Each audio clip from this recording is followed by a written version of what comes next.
What a fantastic turnout, what a greatly organised event today in a great place. And I take my hat off to Tracy and the team that's here. This is a group that I work with very closely on the cardiological side, with the incredible nurses who are here, to the specialists who are here, with the surgeons who are here.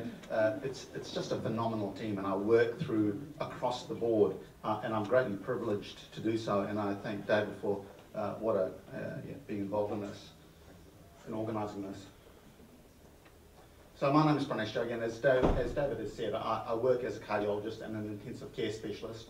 And you've already seen the concept of the aorta, and what David was referring to as a type A dissection would be in this part of the aorta, leading into this part of the arch. The type B dissection would be extending downwards, and this here is a description of a type B aortic dissection, and there are different types of explanation, but I won't go into that too much detail. I think that's often what we try to work out, and particularly for the surgeons, it's a technical thing that they need to work very hard, and what they do is individual to where the arch, or where the dissection is, and I won't go and talk too much about that because that's what the cardiac surgeons will talk about.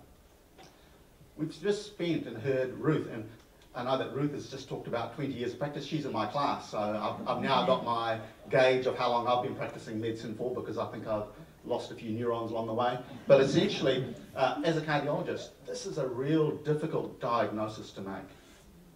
I struggle, and I see, Ruth sees everything in the emergency department, not just chest pain. I see chest pain, that's what I see, and I see hundreds of people with chest pain. And to pick out the zebra is an extraordinary challenge. Now, I've seen more than 4 aortic dissections in my time, but boy, it is difficult, and we sweat over it. When we hear something which is not quite right, we try and jump on it, but sometimes, even then, we still miss it, so it is difficult. As an intensive care specialist, on the other side, and as an intensive care specialist, I work with life support systems. That is, after extraordinarily difficult surgery, which this is, I have to look after the patient in the intensive care while the patient's on life support. And it's a really difficult problem. When I hear dissections coming in, I know my night is gone, because we will spend a lot of our time and energy and effort managing that patient, because it's a challenge for everyone concerned. So I'm going to be talking about aortic dissection in New Zealand. I'm going to talk about specific things along the way. Now, from a worldwide perspective, I'll just touch on where we sit.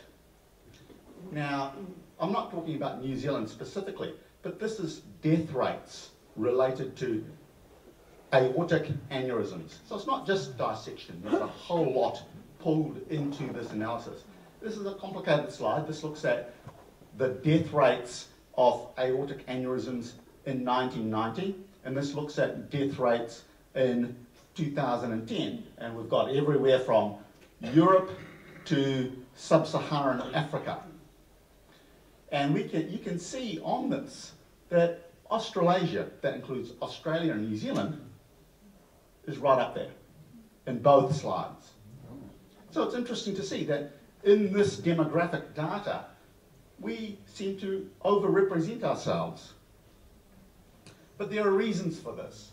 And the point of this talk, and I will talk about a lot of things, which my intent isn't to concern or worry you, or even the pictures or videos I showed. I'll warn you before the pictures, by the way.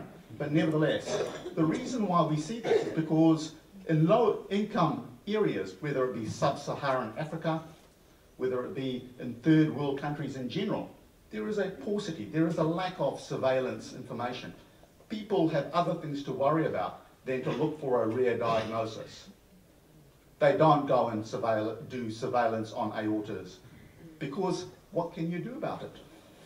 Gee, I've got a dilated aorta. Well, will you have access to cutting-edge surgery and cutting-edge surgeons to look after it? So they don't look for it. The diagnostic tools, they don't have CT scans in emergency departments. They don't have the information to find diagnoses. And as I've mentioned to you already, it's a very, very difficult thing to treat. in high income areas such as Australia, New Zealand, America, and in Europe, there is a higher burden of atherosclerotic disease. And as I'll go on to mention to you, there are some risk factors that put you at higher risk for your aorta to become aneurysmal. That is, for it to dilate. And atherosclerosis is a first world country problem.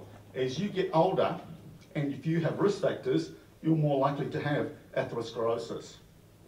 We're more likely to get older in first world countries. Therefore, you're more likely to have aortic dissection, even though that's a rare problem. But if you die because your average rate is 30, you just never see it in countries which may not have good diagnostic and therapeutic areas. So that's one of the reasons why, multiple reasons why we may see this versus pretty much a negligible diagnosis pretty much anywhere else in the third world country. So just understand the data that we're talking about. So we draw our attention to New Zealand. We have worldwide variability in our backyards. In our main centres, we have access to first world diagnostic and therapeutic options. There are certain parts of New Zealand where we have third world access, in my opinion. Though we would like to see that we've got access, we can't have tertiary level hospitals like Waikato in Gisborne or in down south in Invercargill. We can't do it. It's just not economically viable. So when death occurs in the east coast of New Zealand, the reason of the death may be guesstimated. That means, well, that patient died, it must have been a heart attack. The word aortic dissection wouldn't come into your mind. So it's not marked as an aortic dissection. So if you are near a tertiary centre and something major happens, you'll get to the hospital and hopefully you can get a diagnosis. But if you live in a rural centre, you may not get to that hospital, or you may get to a peripheral hospital and you may not get to that diagnosis because the access to that diagnostic utility, that tools, may not be there. There are risk factors for aortic aneurysms, as we've just touched on one of them: hypertension, smoking, and atherosclerotic cardiovascular disease. Now that's just a bag of stuff. Things like diabetes is in there, there's family history, there's a whole lot of things which come into atherosclerotic cardiovascular disease. But you have a higher risk of aortic aneurysm if you sit in this group. But there are other things which have already been alluded to. For example, familial history. There may be conditions which may predispose you to aortic aneurysms. We've talked about, and some of the discussions have been around Marfan's, some of them have been around Lutz-Dietz syndrome. There have been discussions around familial type aneurysmal syndromes. So there is a genetic component to it, as Amar has already mentioned earlier on. But just drawing your attention back to New Zealand, it's important to understand there are some inequities. This is a slide looking at risk factors for atherosclerotic disease. And this draws out quite nicely how it varies across various parts of New Zealand. This grey looks at rural Maori. This black looks at urban Maori, and this looks at urban Pakeha. And you can see rural Maori, their rate of diagnosed hypertension is very high. Their risk of smoking, look at that, 42. Significant. Their risk of type 2 diabetes, look at these small bars, higher. It is, you can see that there is disparity, whether you live in rural New Zealand versus whether you live in urban New Zealand. And therefore, you can understand where this leads to. There are potentially undiagnosed things which are going on, which we just don't see or have access to in this country. So I draw your attention back to what happens in New Zealand. In New Zealand, we do have low-income areas. We do have a paucity of surveillance data. We can't even diagnose often simple risk factors in parts of New Zealand because they don't necessarily go and see their GP or have access to the information like this. There are difficult to treat conditions. Imagine having to, if you come through the door at Waikato Hospital, you get state-of-the-art stuff. Going to an urban, rural health centre, then you'll get sent to the secondary centre, then you'll get sent to the tertiary centre. It's not just a direct access. There's a hop, skip, and jump. That's New Zealand. And we have high income areas, but we have high, as I related back to you before, atherosclerosis is a disease of wealthier or higher income areas. But this burden is higher in lower economic parts of New Zealand, in New Zealand. So it's important to understand what happens around the world is actually simulated in New Zealand in various pockets. Much of the information that I've just talked about, I just wanted to say thank you to Dr. Catherine Hume, who has worked in the service in cardiothoracic and vascular surgery. She's provided a lot of information that I'm presenting. This was published in 2015. This is the sharp end of cardiovascular disease in New Zealand, a review of acute type A aortic dissection in the Waikato, and one of the authors is going to be talking to you later on. So this looks specifically, instead of just aortic aneurysms in general, this specifically looks at dissection. And it talks about the prevalence of dissection in the Midland region of New Zealand is 17 out of 100,000. It's not a common diagnosis. So that's over a period from 1990 to 2013. That's a big, big scope. And just to give you an understanding, Waikato Hospital is the tertiary cardiovascular centre in the Midland region. And in the Midland region, there are 850,000 people. That's 20% of New Zealand's population. And it represents the Waikato, Bay of Plenty, Lakes District, Tarawhiti and Gisborne, and Taranaki. Everything comes to us. And you can now start to understand the distances we're starting to talk about. Approximately 205,000 people in the Midland region, when we're looking at this in 2015, are Maori. That is 24% of the Midland population. I just want you to lock that in your brain, 24%. It's nearly close to a quarter of the population. But it represents 34% of the total Maori population in New Zealand. So let's have a look at the demographics of those patients who have presented with type A aortic dissection over that period of time. There were 143 patients over that period of time.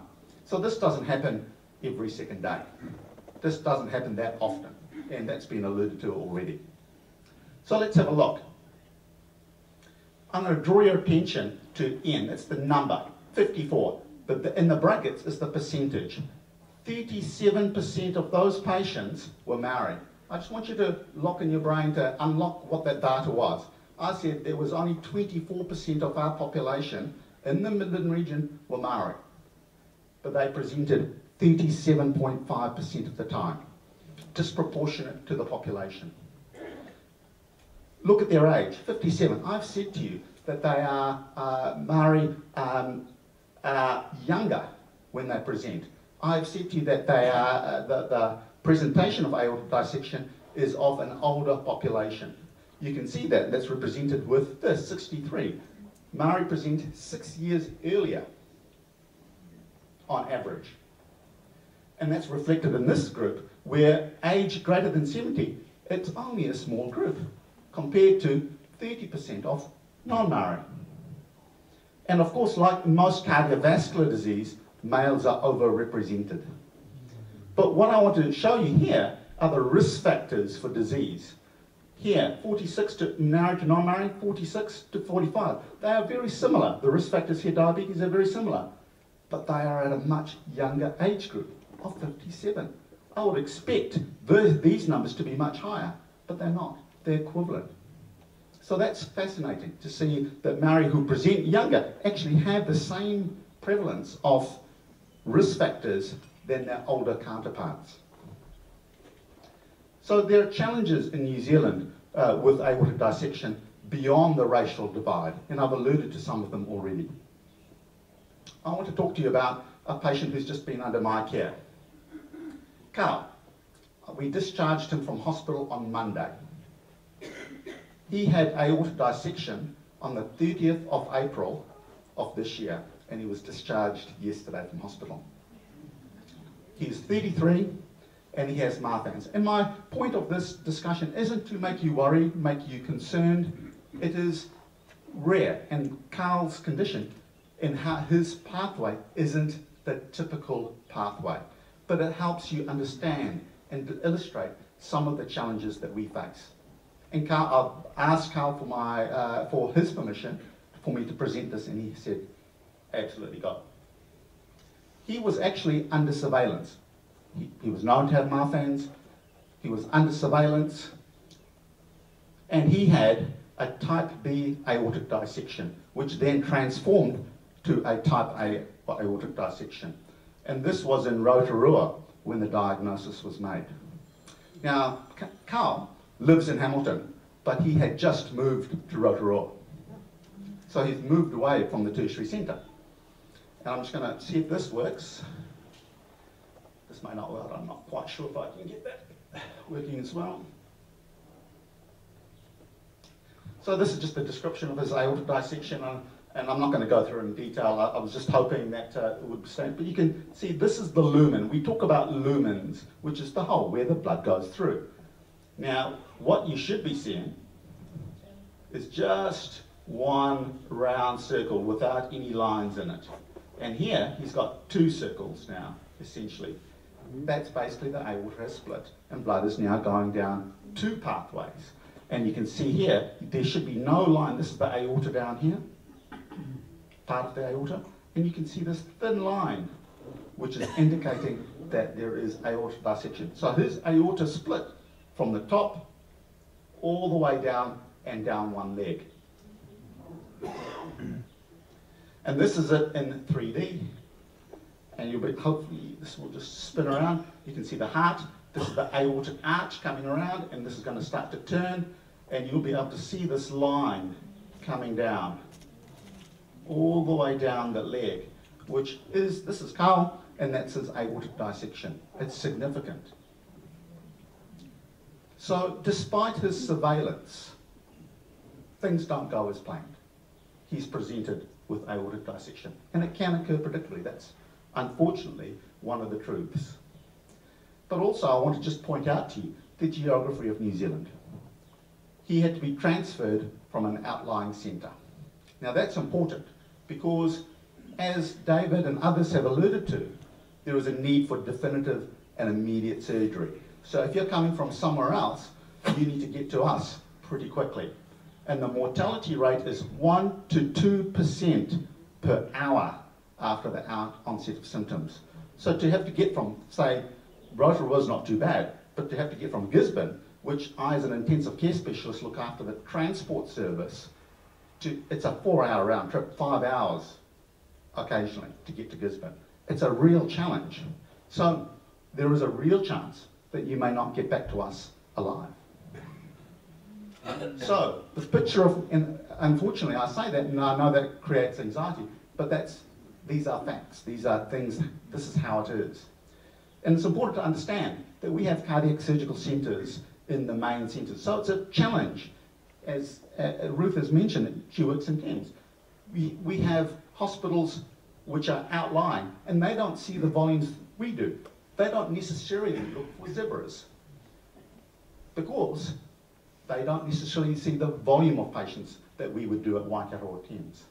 So it's a real challenge to see to make the diagnosis in a peripheral centre. And then you've got to get to us. So if you look at where we sit, these are the major cardiothoracic centres in New Zealand, and you can understand that all these areas in the peripheries, which I call them peripheries, but they may be quite central to you, to get to here, and when I'm referring to peripheries, I'm reflecting on not near a major tertiary centre. So you've got to understand what my thinking is when I say things like that. It's related to where your major tertiary centres are. So as I mentioned to you, Carl needed a big operation. 30th of April. This is a technically and physically demanding procedure on a surgeon. I'm not a surgeon. I think I'm one of the rare medical staff here. It's not with Ruth. We sit in the corner. But it's extraordinarily demanding on a surgeons. It's demanding on all the teams, but very, very critical to this. It's extraordinarily demanding on the patient, but I haven't put up there, but also crucially important, demanding on the families. Oh, sorry, there's going to be a picture of operation coming up.